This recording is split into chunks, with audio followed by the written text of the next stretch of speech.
नमस्कार, आप देख रहे हैं जस्ट इंडिया। मैं हूं आपके साथ काजल ठाकुर। खबरों की शुरुआत करेंगे, उससे पहले हेडलाइंस के प्रायोजक हैं Micron lights counts on us, group of industries, Asian colour coated Ispat limited, Oscar super speciality hospital and trauma centre, रंश किया showroom in Rohtak and Bahadurgarh. Showroom पर आइए, टेस्ट ड्राइव ले और गाड़ी बुक कराइए। देश में कोरोना मरीजों का आंकड़ा 1,12,000 के पार। देश में अब तक 3,435 लोगों की हो चुकी मौत, तो हरियाणा में 993 हो चुके कोरोना के मरीज। जमकर तबाही मचा रहा अम्फान, कोलकाता समेत कई जिलों में जबरदस्त तबाही। बंगाल में अम्फान से 12 लोगों की मौत। जींद में मिला एक और कोरोना पॉजिटिव, 7 साल की महिला की रिपोर्ट पॉजिटिव। झज्जर में 18 मरीजों को किया गया डिस्चार्ज।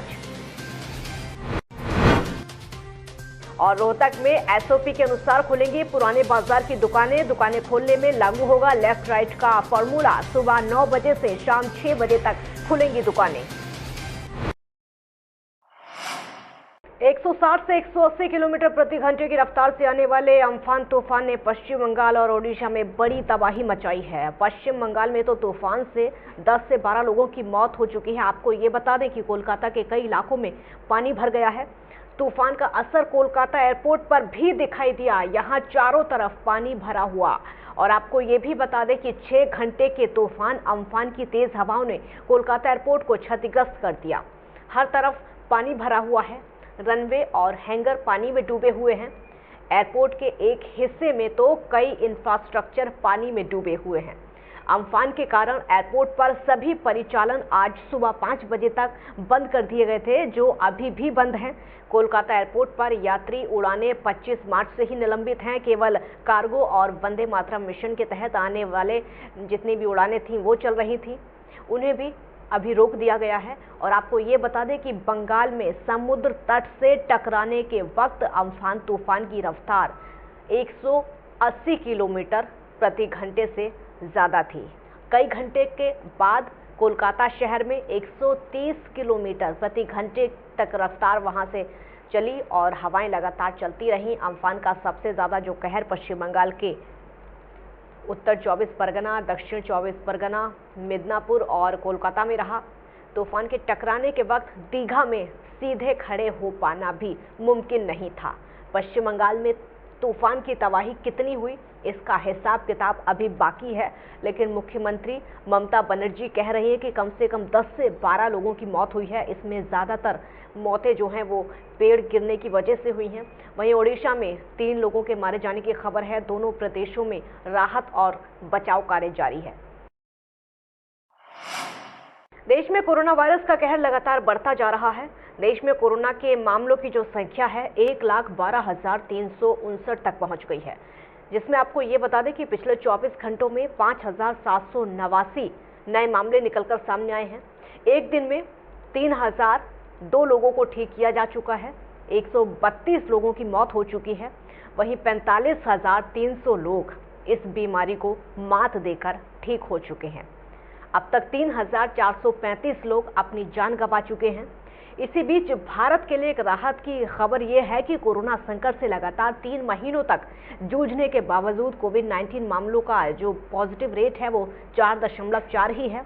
यानी टेस्ट की संख्या 1 लाख प्रतिदिन पहुंच जाने के बाद भी 4.4% लोग ही पॉजिटिव पाए जा रहे हैं। हालांकि 13.6 दिनों में मामलों के दोगुना होने की रफ्तार अभी भी चिंता का सबब बनी हुई है। सरकार की तरफ से कोरोना मरीजों के अस्पताल या क्वारंटाइन सेंटर से डिस्चार्ज को लेकर आई नई नीति में भी बुखार ना आने और लक्षण ना बढ़ने की स्थिति में 10 दिनों के भीतर छुट्टी देने की बात कही गई है। इसके तहत साफ किया गया है कि अस्पताल या क्वारंटाइन सेंटर से लौटे व्यक्ति को बाकी के 7 दिन होम क्वारंटाइन के साथ बिताने होंगे। इस दौरान मरीज ना तो घर से बाहर निकले और ना ही ज्यादा मेलजोल रखे। वहीं हरियाणा में कोरोना संक्रमितों की संख्या 993 हो गई है। 648 लोग ठीक हो चुके हैं और 15 लोगों की मौत हो चुकी है। जींद में एक और कोरोना पॉजिटिव मिला है, जिसकी रिपोर्ट खानपुर मेडिकल कॉलेज से सामने आई है। आपको ये बता दें कि कोरोना पॉजिटिव 60 साल की महिला है। 60 साल की महिला कोरोना पॉजिटिव, जो गांगुली गांव की रहने वाली है। महिला को हार्ट की परेशानी के चलते खानपुर मेडिकल कॉलेज में दाखिल कराया गया था। वही महिला का कोरोना टेस्ट भी किया गया था, जिसमें रिपोर्ट पॉजिटिव आई। अब ऐसे में जींद जिले में 4 एक्टिव केस हो गए हैं। इसकी पुष्टि जींद के सिविल सर्जन डॉक्टर जय भगवान ने की है। झज्जर के 18 कोरोना संक्रमण प्रभावित लोगों को अस्पताल से डिस्चार्ज करके घर भेज दिया गया है। सभी डिस्चार्ज होने वाले लोग बहादुरगढ़ क्षेत्र के रहने वाले हैं। और आपको ये भी बता दें कि 18 लोगों के अस्पताल से डिस्चार्ज होने के बाद अब केवल 11 एक्टिव केस ही शेष रह गए हैं। झज्जर जिले के शेष कोरोना संक्रमित व्यक्तियों की निरंतर रिपोर्ट नेगेटिव आने के साथ ही निर्धारित अवधि पूरी होने पर जल्द ही झज्जर जिला कोरोना मुक्त हो जाएगा। सरकार के स्टैंडर्ड कोऑपरेटिव प्रोसीजर के अनुसार अब नगर के पुराने बाजार यानी भीड़ वाले बाजार की दुकानें अब लेफ्ट और राइट के फॉर्मूले के अनुसार खोली जाएंगी। तो रोहतक उपायुक्त RS वर्मा का कहना है कि SOP के अनुसार अब सोमवार, बुधवार और शुक्रवार को बाजार की राइट साइड की दुकानें खुलेंगी, जबकि बीच के शेष 3 दिनों में लेफ्ट साइड की दुकानें खुलेंगी। दुकानें खोलने का जो समय सुबह 9 बजे से शाम को 6 बजे तक होगा।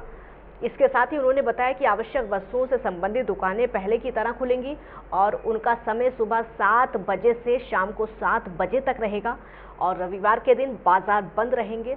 वहीं शाम 7 बजे से लेकर सुबह 7 बजे तक इमरजेंसी के लिए पेट्रोल पंप, दवाइयों की दुकानें खोली जाएंगी। इसके लिए रोस्टर जारी किया जाएगा। शाम को 7 बजे से सुबह 7 बजे तक पहले की तरह कर्फ्यू जारी रहेगा, इसलिए जिलावासी इस अवधि में अपने घर पर रहें। रोहतक उपायुक्त RS वर्मा ने रोहतक रेलवे स्टेशन से मध्य प्रदेश के टीकमगढ़ के लिए ट्रेन को रवाना किया। साथ में श्रमिक स्पेशल ट्रेन में आपको ये बता दें, जो श्रमिक बैठे उनसे बातचीत भी उन्होंने की और उनसे सुविधाओं के बारे में भी पूछा। इस मौके पर श्रमिकों का कहना है कि वो सिरसा से हरियाणा रोडवेज की बस में रोहतक पहुंचे और यहां तक आने में उन्हें कोई परेशानी नहीं हुई। उन्हें भोजन, पानी, मास्क और सैनिटाइजर समेत सभी चीज़ें उपलब्ध करवाई गई। उनका मेडिकल चेकअप भी हुआ। रोहतक से रवाना हुई इस रेलगाड़ी में 1400 वयस्क और आपको ये बता दें तकरीबन 353 बच्चे सवार हुए। इनमें यमुनानगर, करनाल, सोनीपत, सिरसा, नारनौल, फतेहाबाद, हिसार और हांसी के श्रमिक शामिल हैं। हरियाणा सरकार के द्वारा लगातार प्रवासी मजदूरों को उनके गृह राज्य भेजा जा रहा है, चाहे बसों के जरिए या फिर ट्रेनों के जरिए। सिर्फ भेजा ही नहीं जा रहा, बल्कि प्रवासियों के खाने और अन्य व्यवस्थाओं का भी पूरा ख्याल रखा जा रहा है। इसी कड़ी में श्रमिक स्पेशल ट्रेन में आपको ये बता दें कि 1440 प्रवासियों को रोहतक से यूपी के लिए रवाना किया गया।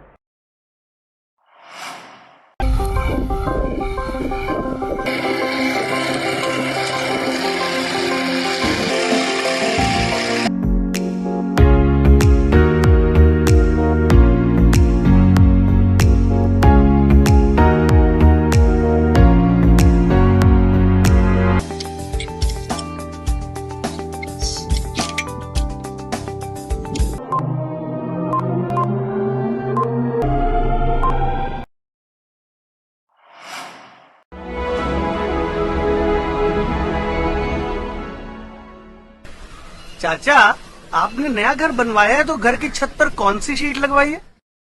बेटा, मैंने अपने घर की छत पर एशियन शीट लगवाई है, क्योंकि वो कभी न मिटने वाले ओरिजिनल निशान की चादरें हैं। साथ में ISI का चिन्ह, 5 साल की वारंटी के साथ साथ पैसों का सही मूल्य देने वाली वही इकलौती शीट्स हैं। क्योंकि नाम नहीं, पहचान जरूरी है।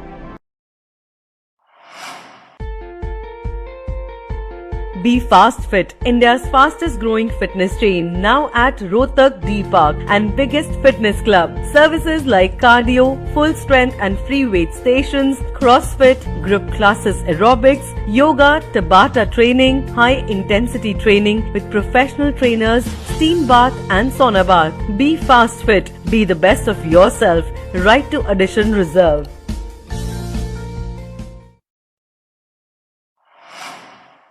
Welcome to John Wesley Convent, a prestigious, renowned and remarkable school of Rohtak. Excellent learning environment, standardized infrastructure and experienced faculty.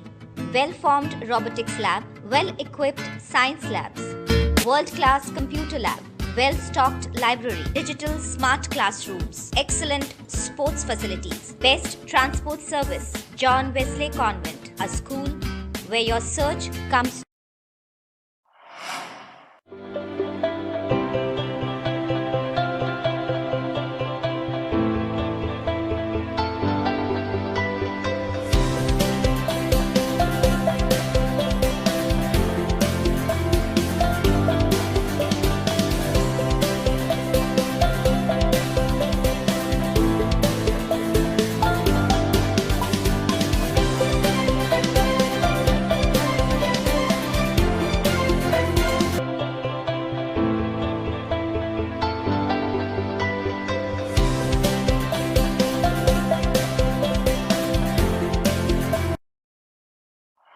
खबरों में फिलहाल इतना ही। देखते रहिए जस्ट इंडिया। नमस्कार।